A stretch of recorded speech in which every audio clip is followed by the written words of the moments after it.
Okay, so this is class 5 of the mimer Havaya Li B'ozrai in the book Defiance and Devotion. So it's the third mimer, Havaya Li B'ozrai, class 5. If you have the book, it's on page 58. I'm sorry, the mimer's on page 58, but we're up to page 71. And if you're following the link, it's section 4 of that mimer. If you're following the link, the online link. I'm just going to review for a moment because we had quite a long break for Yantif, Baruch Hashem.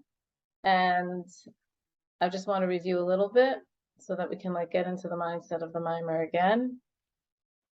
So this mimer is based on the pasuk Havaya Li B'ozrai, which means God is among those who help me. May I witness the downfall of those who hate me. That's the pasuk that the mimer is based on. Remember, this is a mimer that was delivered by the previous Rebbe on the day that the Rebbe was told that he was going to be released from his exile in Kostroma.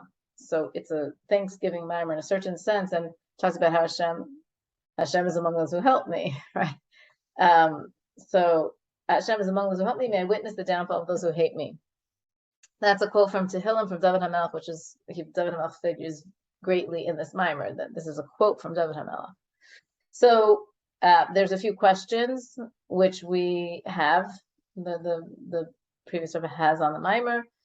First of all, the wording that Hashem is among those who help me makes it seem like it's not just Hashem, there's others, and we know that it's just Hashem that we rely on. And if there are others, who are these others? That's sort of the first question, 2 parts of the first question.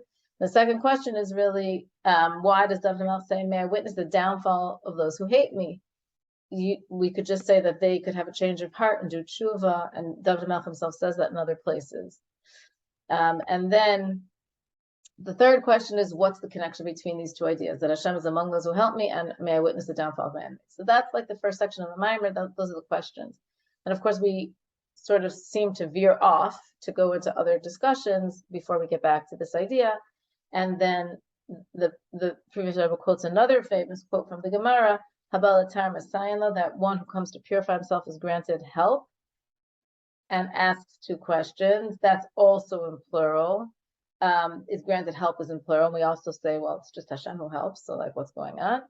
And the terminology, the way that the verb is conjugated, one who comes to purify, it doesn't make sense because of the way that it's conjugated. Is it's a transitive verb, and there's not someone or something that it says he's purifying, and it's not reflective, meaning that he's purifying himself. In Hebrew, it would be 2 different conjugations of the verb. In English, it's the same word, but in Hebrew, it's not.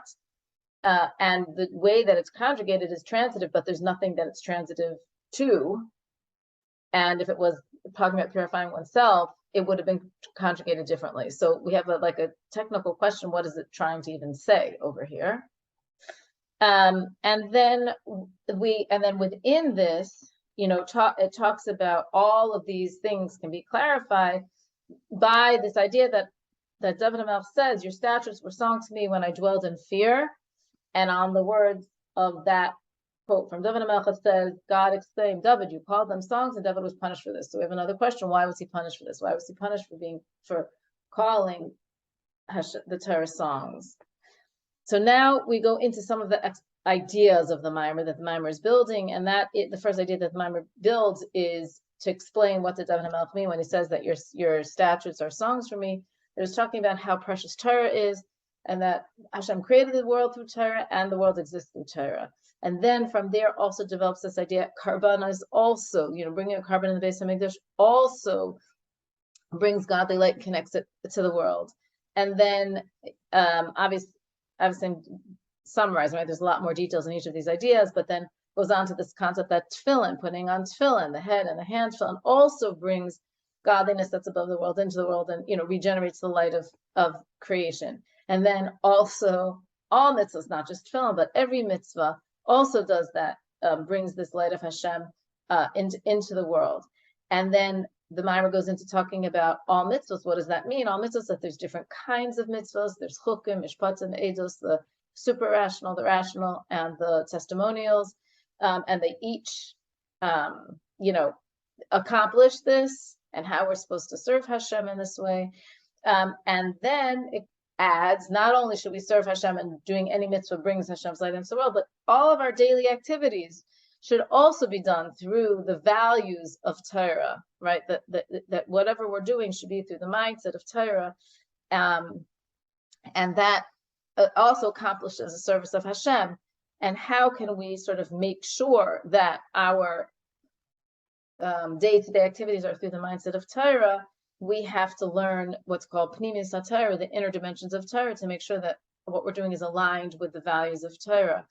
And then it talks about how David accomplished this. David himself accomplished this. He, going back to like the original idea of like David is calling Torah his song, that David accomplished this, as we can see, because it says the halacha follows David's ruling at all time, meaning that David brought God into the world. He never like made a mistake in his halachic rulings. He brought Hashem's presence into the world all the time. And how did he manage to do that? He did that by revealing Hashem in the world, and it talks, there's like all the terminology that are retranslated and so on in the Maimar.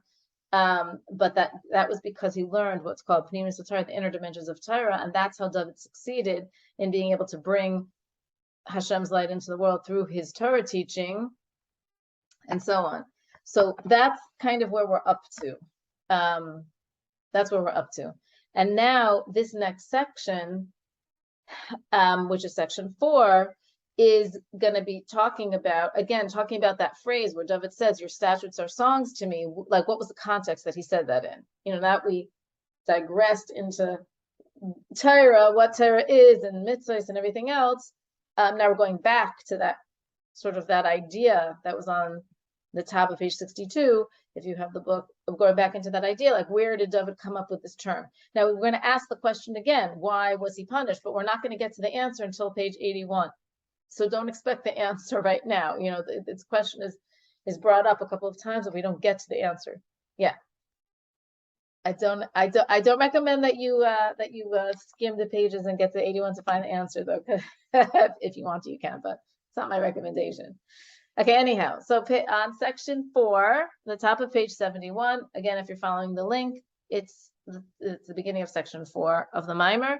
So now, what's the context of this statement? Okay, so when David was in distress, and we know that David was in distress from a lot of his life, right? Forced to wander and flee from the pursuit of all the enemies who rose up against him. And when his material situation was unfavorable, he would rejoice in the Torah. That was his strategy, I guess. That's what he did.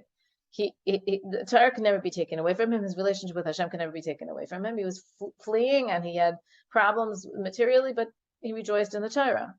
Meditating on how the existence of all the worlds depends on the meticulous observance of any one of its mitzvahs, like we just established in this whole part of the Maimar that went through, right? Torah, karbanos, tefillin, all mitzvahs, serving Hashem in the day-to-day activities, like how all of that brings Hashem into the world. So meditating on how the existence of all the world depends on the meticulous observance of any one of its mitzvahs, he concluded that all worldly affairs are absolutely insignificant when compared to the Torah. There's like a bumper sticker or something to hang on our refrigerator, right? That's what he concluded. Remember, he learned the inner dimension of Torah, learned Pnimis Torah, and from learning Torah through the eyes of the inner dimension of the Torah, this was his conclusion. All worldly affairs are absolutely insignificant when compared to the Torah. Hence, his own material situation, too, was of no consequence whatsoever to him because of the light of the Torah that shone within his soul. Obviously, he was a great tzaddik, and this is not necessarily a simple level to reach. And we're told it because we're supposed to, at some level at least, connect with it and hopefully bring that message into our lives at whatever level we can, right? The Rebbe has a very strong bias. Like anything that comes to our attention, it's not just for us to say, wow, he was great and I'm not, right? It's not like, oh, that's good for him. Any learning story, whatever that comes to our attention, it means at some level, somewhere in our life, we can apply it. Maybe not to the same extent that David HaMelech was able to apply it, but at some level, we can also learn and relate to this idea that the worldly affairs are insignificant compared to Torah. Again, not to the degree of David or to the have it, but at some point, for something in some way, we can do this. And really, the truth is, anytime we spend money on mitzvahs, that's what we're saying, right? We're saying that our financial, quote unquote, our financial security, whatever that means, is not not as important as buying a pair of tefillin or, putting up a sukkah or koshering our kitchen and buying kosher meat, which is more expensive than or putting a child through day school system or whatever it is, right? We do a little bit do this already, right? But this is bringing it to our awareness that we should even be aware of it, even to a greater significance.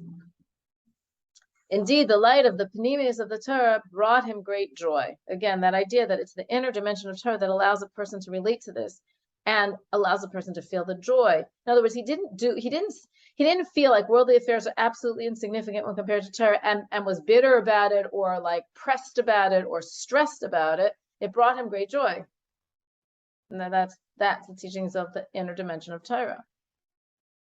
On this basis, we can appreciate the meaning of the verse cited above. Your statutes were my songs when I dwelled in fear. That's exactly what it's describing, right? He was dwelling in fear. He was running from his enemies. His material situation was unfavorable, but Torah was a song to him at that time. So the word magur has two meanings. In addition to the meaning sojourn, which when I dwelled in fear, the word magur is used there. So it's in addition to meaning sojourn, as in the verse, we came to sojourn, lagur, in the land. It also means fear, as in the verse, do not fear, saguru, any man. Or another verse, he saved me from my fears, megurasi. So what does that mean? This word, magur, can mean both journeying and fear. In David's instance, both meanings apply. Throughout the entire time he was wandering, and filled with fear because of his foes and pursuers, he derived his vitality and spiritual joy from the panemius of the Torah, from the inner dimension of the Torah. This is what he meant by the verse, your statutes were my songs, even when I dwelled in fear. Like that's why he said it. He said it because the Torah brought the Torah, especially the inner dimension of Torah, brought him great joy when he was journeying, fleeing basically in fear from his enemies. If so, why was David punished for making such a statement? It seems like it's extremely high level.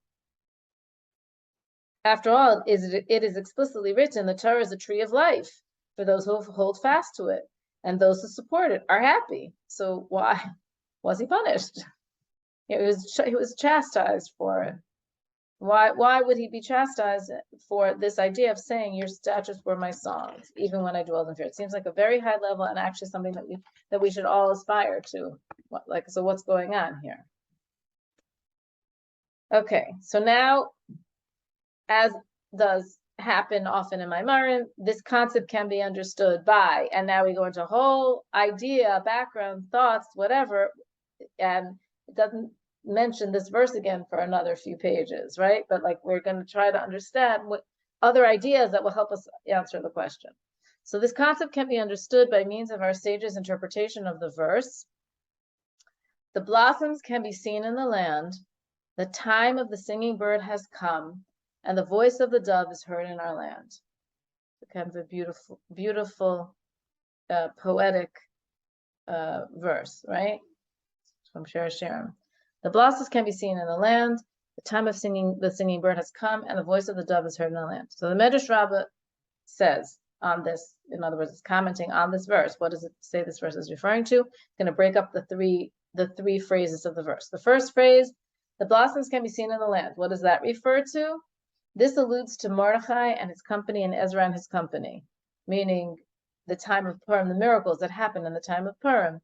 That Mordechai and Esther, and then when they went to rebuild the Beis Hamikdash at the end of that period with Ezra. So that's the blossoms can be seen in the land, like something's flowering again, right? There's miracles happening to the Jewish people, is being rebuilt and so on.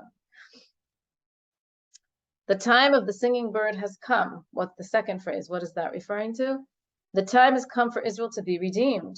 The time has come for the uncircumcised to be circumcised.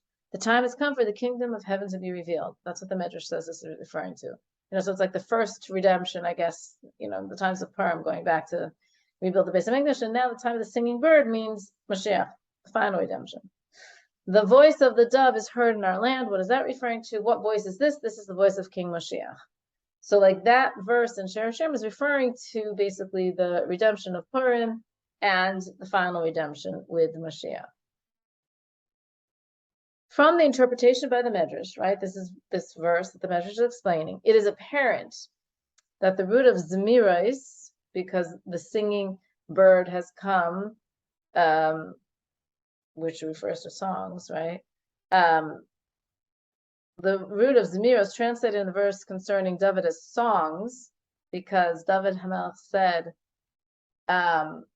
your statutes were songs to me, and he used the word in Tehillim, it uses the word Zmiros, so you can translate the word Zmiros as we do often. Many words, you can translate it, can be translated in a different way.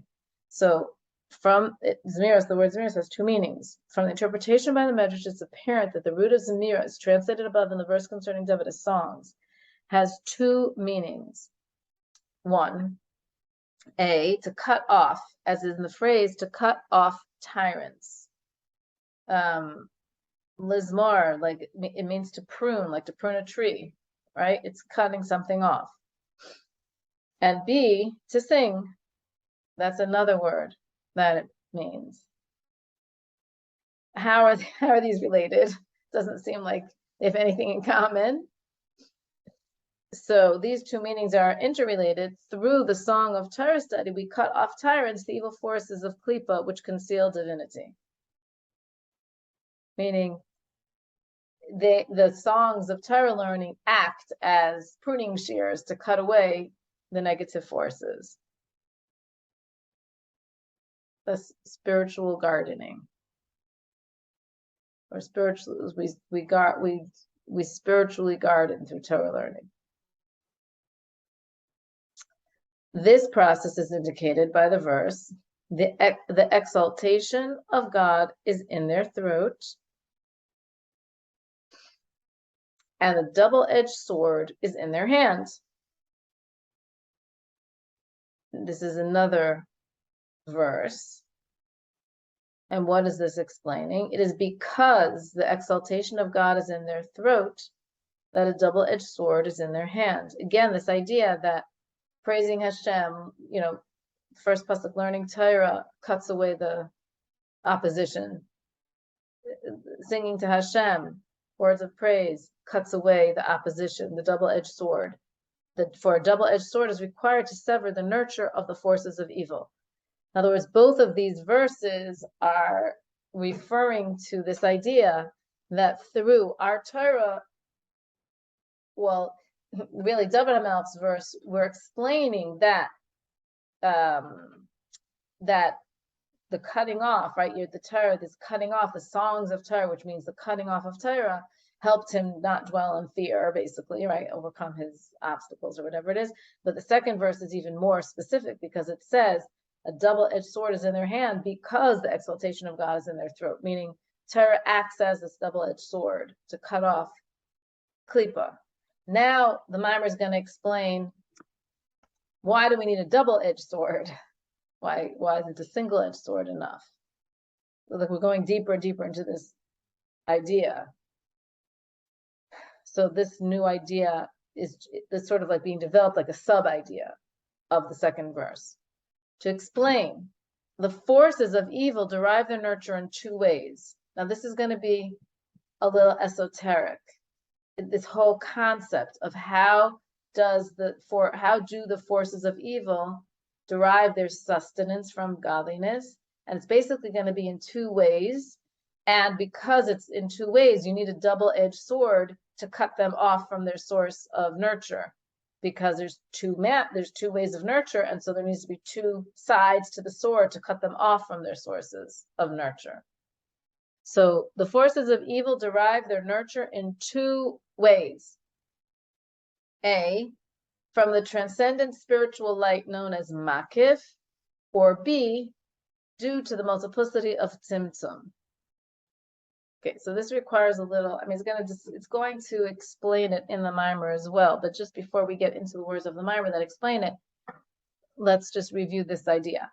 So again, what's the context in the mimer? The context is that we're talking about how Hashem's Torah was like songs to David HaMelech, but now we're sort of like retranslating it on a deeper level and saying that the Torah was a pruning shear, basically, cutting thing to cut away klipa. And in the second verse, which says that, singing to Hashem is like a double-edged sword, so to speak. What's a double-edged sword? For cutting away klipa, cutting away the other side, we need to have there's two things that have to be cut away, because there's two ways that it can receive its nurture. What are the two ways? One is from makif and one is from tzimtzum. So first of all, what do these terms refer to? And they seem to be complete opposites. So it seems to be like, how could both of those be true? It seems to be completely incomprehensible how they could both be true. So the makif light, which you probably remember from other maimarim, right? The makif light is the very, very high, encompassing, surrounding light of Hashem that doesn't even permeate the world because it's so high. There's no vessel that can contain it in the physical world. It's how the world, so to speak, is encompassed by God. And versus the permeating light is how the world encompasses the godliness that it permeates it. This very, very high light of God that encompasses everything equally is called a makif, and it's higher than what can be contained in the vessel. And it's exactly for that reason that the forces of evil can derive sustenance from that light of Hashem, because since the entire creation, so to speak, is surrounded by this light and subsumed within it, there's no distinction between any aspects of creation within that light. That light is just a completely encompassing light. So holiness, unholiness, physicality, spirituality, everything is subsumed within that light. There's no distinction. So even klipa can derive sustenance from that light because it's also subsumed within God's light. Everything is subsumed within God's light. So it can connect and get some kind of nurture from that high light, not from the highest level of that light, but from the outer dimension of that light. That's sort of like a cheat. It's a cheat. It's like everything is, a rising tide lifts all boats, or whatever it is, or it's like a cheat. It's not specific to the klipa. It's just, since everything is there, it's part of everything. So that's just how it goes. But the second way, which is more specific to klipa, is through the multiplicity of tzimtzumim. What does tzimtzum mean? So tzimtzum is the way. I think it may have a footnote here. Footnote 63 says, the stages of the self-limiting process of tzimtzum, by which God screens the extent of his revelation to make possible the existence of our material reality. What does that mean? God's infinite light is not containable by the physical world, and God chooses to contract himself and then screen himself and screen and screen and screen and contract and screen and screen and screen and contract and screen, so that there can be a physical world that can exist. Because if there's too much light, then nothing can exist. It's like you can't see in the face of sunlight, or the closer you get to the body of the sun, everything just disintegrates into its heat. It can't exist. You have to be far enough away from the sun that you can not melt, so to speak. So too, as a parable, right, lahavdil, God's light is like that. Everything, because that's the source of all of creation. If anything in creation gets too close to God's light, it just like gets subsumed right back into the light. So it needs to have some kind of distance. But what does that mean? It has to have some kind of a distance. God contracts himself and puts veils over himself so that there's room for something else on the other side, sort of like sunglasses, or how you have curtains or whatever it is that like just keep limiting the light so that there can be some kind of functionality on the other side. So there's different levels of this symptom. And eventually, when things are veiled enough and veiled enough and veiled enough, and godliness is hidden enough, it could get to the point where it's completely hidden. And that's where evil and the other side exists. You don't see any overt godliness within it at all. That's the level where it can get its nourishment from, where godliness is completely hidden and it's not obvious at all. Of course, it's still there because nothing can exist without godliness, but that very minimum amount of godliness that sort of breaks through all those veils and contractions, that's where the other side can get its nourishment from. So it's like this dichotomy. It's either this highest level that has no boundaries on it, so therefore it can also get its nourishment because there's no requirements, there's no prerequisites to receive that light because it's just everything is subsumed within it, or the very, very, very, very minimal amount of light that comes through at the end of all of the layers of creation. Those are the two places. That's the double-edged sword of Klippa. The mimer is going to go on to explain that, but I thought it might be helpful just to sort of pre-teach the idea. You have a question, Carol, but you're muted. You want to unmute? No, it just made me think of negative numbers. It's Okay. really a number, but not a number, because it's on the other side of Of zero. thing. And I never thought of it like that, numbers. Okay. So thank you again. Okay. I guess it's like a spiritual reality versus a physical reality. Right. Does the makif light, I lost it. Is it it's indiscriminate light, isn't it? Because it comes down to everybody. It doesn't come down. We're subsumed within it. But it's indiscriminate. It's all right. So the evil gets it as well as the non-evil. It's similar to like this idea that until the point where you don't know the difference between blessed is Mordechai and cursed is Haman. There's a level where there's no distinctions anymore,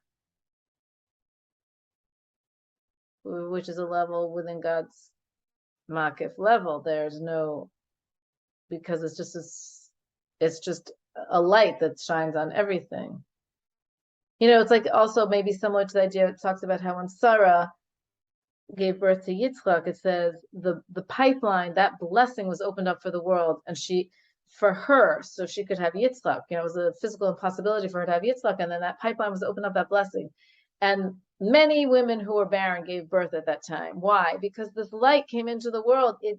So it didn't distinguish anymore. It just came into the world. So people who wouldn't have merited it on their own were like on her, the force of her blessing, like whatever spilled over from her blessing, other people also were able to benefit from.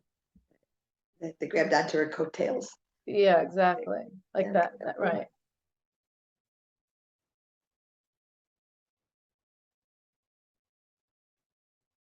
Yeah, it's the way I was looking at makif differently than this made me look at makif differently. Because in there's this concept that Hashem, like with evil, gives the life force over his shoulder rather than face to face. And I was thinking, how's that possible with makif if it's indiscriminate? That's the Tzimtzum. That's a Tzimtzum level. Okay, all right. Okay, thank you. I think. Okay. Any other questions?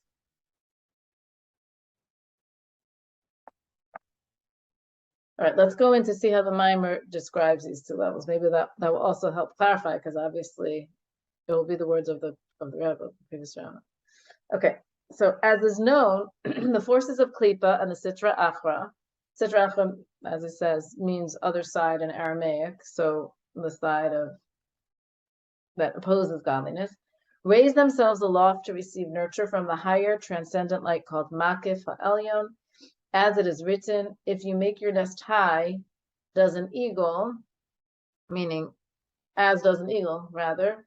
And the path of the eagle is in heavens, meaning that this very high level of the makif, that's the other side raises itself up to receive from this highest level. The forces of evil can also receive nurture from the external dimensions of the transcendent light, for at this level, darkness is as light, and all can receive. What does that mean? It means that since this light is unlimited, there's no distinction between good and evil recipients. That's just how it is. It tries to get to makif, to get this light from makif, because there's no borders or boundaries or limitations on that light. It's just abundant light. It's unlimited. So they can get sustenance. The other side can get sustenance from that level. Alternatively, the forces of evil can receive nurture as a result of the numerous tzimtzumim, those are the contractions, the veilings or whatever, that exist at the end of Hishtalshelus. Hishtalshelus is the chain-like sequence of descending stages by which the divine light progressively screens itself. That's the process of creation, where there's more contraction, screening, contraction, screening. So at the very end of that process, the forces of evil also receive their nurture. For the klipa and the sitra achra cannot receive revealed light, meaning they have to receive from light that's above revelation or below revelation, basically. They can't receive revealed light because they're not a vessel for light. They're just not a vessel for light, so they can't receive light in that way. This is implied by the teaching of our sages, in which God speaks of a haughty person. I and he cannot live together. For divine light is openly revealed only when the prospective recipient is batal, self-effacing, and evil is not self-effacing. So that whole middle part of creation, so to speak, it cannot receive light from. Only from the levels that are very high, or the levels that are so low as to be looking like they don't even exist, that we have to find them. Moreover, light can be, so they cannot receive light, basically. That level that's called revealed light, only transcendent light or light that's completely obscured. But that revealed light they can't receive. Moreover, a light can be revealed only through the medium of a receptive vessel. Right? That's the whole point. Obviously, this does not apply to klipa and sitra achra. They're not a vessel, which cannot serve as vessels at all. They can receive nurture only through the numerous tzimtzumim, those contractions, which reduce the intensity of the divine light until it's not revealed at all, right? That's how they can receive divine light, not revealed light. It's hidden, like night vision, In addition, as mentioned above, they can be nurtured through the transcendent makif life, though not from its revealed aspect, for their innate self-concern prevents this, only from its external aspect. That's what they can receive their nurture from, these two levels, which are very high and very low. That whole in between, they're not a vessel for godly light. So they can't receive revealed godly light because they're not a vessel for it. Accordingly, since this is the case, to sever both conduits of the spiritual energy that nurture the forces of evil, like that's what we want to do, basically, a double-edged sword is required. That's why it says in the verse, the exaltation of God is in their throat and a double-edged sword is in their hand, right? That's what it means. We need a double-edged sword because we need to cut off both of their sources of sustenance. This is hinted at in the verse, I destroyed his fruit from above and his roots from below. I destroyed his fruits from above so that the forces of evil will not be able to be nurtured by the higher transcendent light, and his roots from below so that they will not be able to be nurtured by the myriad tzimtzumim. And that's also what it means, with the earlier pasuk, the exaltation of God is in their throat and a double-edged sword is in their hand. Why does, right, we were explaining, what does it mean, a double-edged sword? Because we have to cut off the high, the fruit, and the low, the roots. We have, if you want, that's even the case when you're physically taking pruning a garden or whatever it is, having to, let's say there's a diseased tree. You can't just take away its fruit because the tree is still there and it's growing, and you can't. You need to uproot it. So that, you know, there's the two physical aspects of it that's mirrored to the two spiritual aspects. So this idea of David calling the Torah his songs, which has the deeper meaning of his like it's pruning tool, basically, you know, cuts away things, is then developed even more with this second verse, that the exaltation of Hashem is in their mouth and a double-edged sword in their hands, meaning that when we have exaltation of Hashem, it becomes a double-edged sword to cut off the nurture that Klipa is getting, which that's a good thing, because then it has less strength in the world. And then it's also hinted at in the verse that I destroyed his roots from above and his roots from below, meaning that's another example of this idea. So that's what David HaMelech was ultimately saying with that verse, right? That's what he's trying to do. So the question becomes, if it's going to deal in the next section, it's going to continue this idea, you know, like what, how does it derive its, how does it get, if this, we cut off its supply through the exaltation of Hashem and Torah, how does it get more of its supply? You know, what enables it to get more of its supply, and how do we make sure we don't do that, basically? Okay, but are there any questions before we go into the next? We have 10 minutes. We could go into the next section if you want, or we could stop here if we feel like it's, you know, information overload. Exaltation, that's a great word, because exaltation is, it is song. It is when you're doing so it's in their throats, and that's the song. That's the song that David is referring to, I think. And we say this before we go to bed at night. It's one of the pusuks that we say before we go to bed at night, and I never really understood it until now. That is so cool, Chaya. This is really it's really eye-opening. It really is a good one. This is a good one. I'm glad we're back at this, you know. Hi. So I'm confused, because if you cut the source off at both ends, where does it go? Because it's what happens to the klipa, you're saying? What happens? So you cut it off. So okay, God is everything. So do you know what I'm saying? It disappears, but how does it ever disappear? It can't, unless the world itself changes, which I guess is Mashiach, changes to a different level, where that paradigm is no longer working at all. You know, I don't understand where it goes. So you get rid of it, but it has to still be there. I guess it has no power, you know. It's a good question. It's a good question. And right, there will be a paradigm shift, right, when it says that the Ruach HaTumah Aver Min Haaretz. Maybe that's exactly why the Pasuk has to say that in times of Mashiach, Hashem is going to remove the spirit of impurity from the world, period. It's just not going to be there anymore.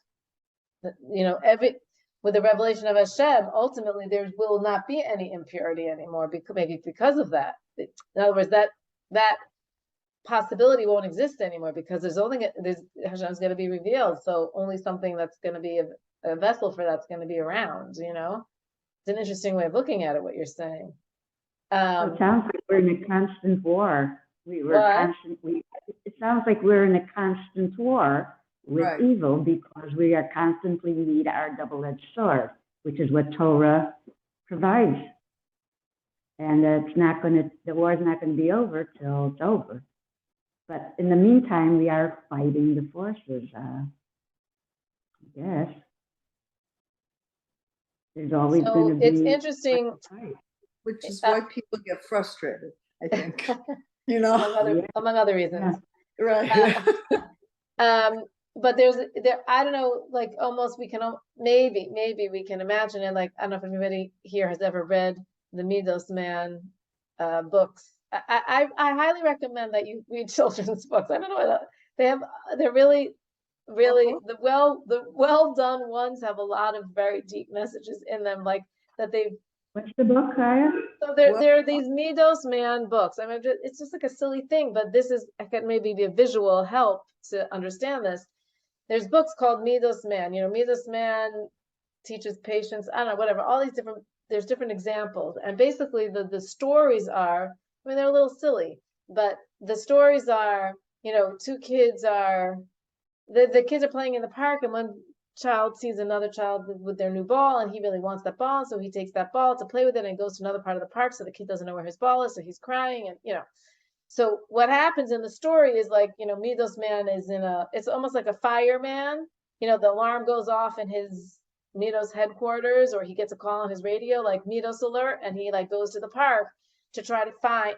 But the point is that while the boy is doing all this, there's this actually pretty adorable little like huge brown or like gray egg looking kind of creature, which is called Mr. Yetzirah. And he waddles up to the boy and says, take the ball, take the ball. You want to play with the ball. You want to play with the ball. Take the ball. It doesn't matter that it's his. Take the ball. And like little, Mr. Yetzirah is having like a field day, and then he's like doing a little jig when the boy takes the ball. So now mitvos man comes to the park, and Mr. Yetzirah sees mitvos man, and he's like, uh-oh, now I'm in for it, and he watches what's happening.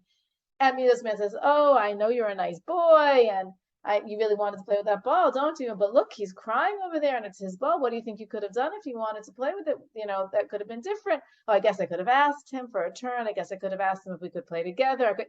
They go through a whole, anyway, and Mr. Yetzirah is watching from like behind a tree, and so he's in this like cape and this, I don't know, whatever he's in, and he's this like little egg-shaped thing. And then as the boy is sort of doing tshuva and having this conversation with mitvos man, and goes over to the boy to apologize and give back the ball, they work it out. So Mr. Yetzirah in those pictures on the side starts shriveling up. He gets smaller and smaller and smaller and smaller, So like, let's say he's like a grape, and now he's like a raisin, and his clothes are all baggy around him, and he like slinks off, and he's like, oh, I better get back to my whatever before I lose all my energy and I can't even move anymore. Sometimes he just like plops down, on a tree stump because he has all out of energy because, the kid is being nice now. And each of the books is like focuses on a different midah, but in my, like, that's a visual for me. It's just like the air gets taken out of the balloon, it's like just shrivel until it's, not functional anymore. I don't know if that helped, but answer your question, Carolyn. But like that, that was the question, but it never gets erased from the page. Well, ultimately, it's going to get transformed. Ultimately, it's going to get transformed. That's the point. That's really one of the questions of the mimer is, why does David say he should see the downfall of his enemies? He should ask to see the transformation. I mean, ultimately, there's going to be a transformation. So sorry, what did you say? is going to become this man's sidekick. Oh.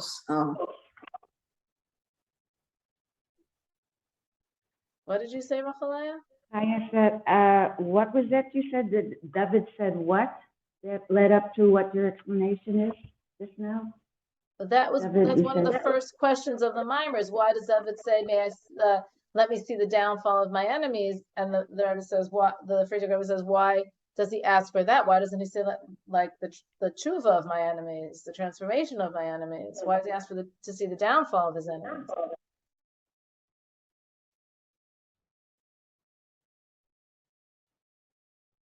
But ultimately, and then what's the answer to that? Why does he ask for the downfall rather than that transformation? You have to hang on till the end of the mimer, Rachalaya. We haven't gone there yet. I thought you were explaining it. Okay. No, Right. We didn't get there yet. I'm just saying that that's consistent with Carolyn's question, meaning ultimately the point is the transformation. That is ultimately the point. But I guess the seed of like whatever that ultimate evil is, it says I'm going to remove the spirit of impurity from the world. I guess that it's just going to stop being that way.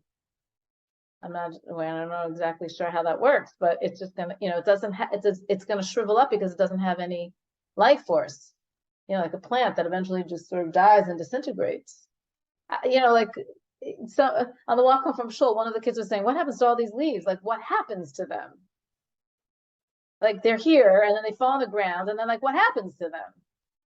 Right. Well, what happens is they disintegrate and they become part of the mulch of the, whatever fodder, not like fertilizer for the earth. Except, of course, now that we have lawn specialists, they cart them away and they put them in landfills. But really, they're supposed to just disintegrate on your grass and become fertilizer for the grass. Now we have to, pay for fertilizer because we don't have the leaves that are disintegrating on our grass. Whatever, but you know what I'm saying? Like, that's the cycle, is that it disintegrates into something else. I don't know exactly what will happen with the Mirachatuma, but it will not be tame anymore. It won't be impure anymore. That's what it says. It's just not going to be, there's not going to be that. There's not going to be something that opposes godliness. Can you imagine what that's going to feel like to have the spirit of impurity erased from the earth? We're going to feel 100,000 times lighter. I can't. That's going to be an incredible feeling. Because this is we're in redoubled darkness right now. To have that removed, it's sort of like taking off tinted glasses and seeing, or if you're very nearsighted like I am, you get a new pair of glasses and everything becomes super bright for like until your eyes get adjusted to it. It's the same thing. That clarity, it'll be clear, and I think that's something to really dive in for.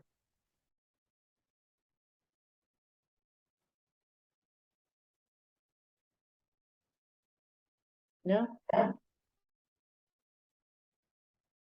don't think we realize how oppressive it is to live in this kind of a world that's getting darker and darker at the moment, because I guess it's the birth pangs of Moshiach, but it's getting darker and darker and more oppressive. They're shooting people up in our parks now, that kind of thing. But things that are unheard of have become almost every day, unfortunately. And to have that removed, to have that feeling removed, to be able to sit out on your porch and not be afraid of anything, of something happening. I know we take it for granted, but there's so much going on. There's so much going on in the world. Right. Okay. It's true. It seems like we ourselves, because we're not tzaddiks, I suppose, within us, we're the ones that give it. Right. So when we were, well, we all the because we're not perfect, it's we who are acting at times in a negative way. It's a constant battle. So it's coming out from us. So if we refine ourselves, there would be less of it. Well, that's exactly the next section of the Mimer is going to talk exactly of that, Carolyn. You have a very clear vision. I feel like you go in the direction of the Mimer often. This is like what Rachel said. There is a battle now, but like we are that right. We need to be careful with ourselves so that we don't add. We don't want to add to Mr. Yitzhara's life force. We want to take it away. And we play a role in this. Yeah. Okay, we are gonna have to end here. But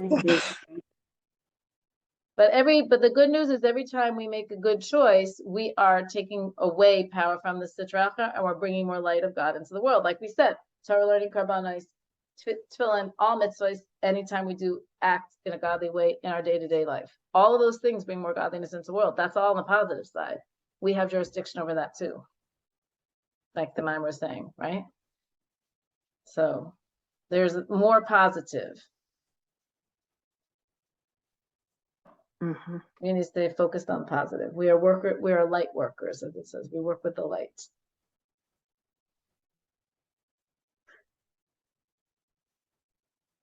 All right, I am gonna have to end here, but I want to wish everybody a good week. And remember, please, next Monday, I'm not going to be able to have class. But Emirates Hashem.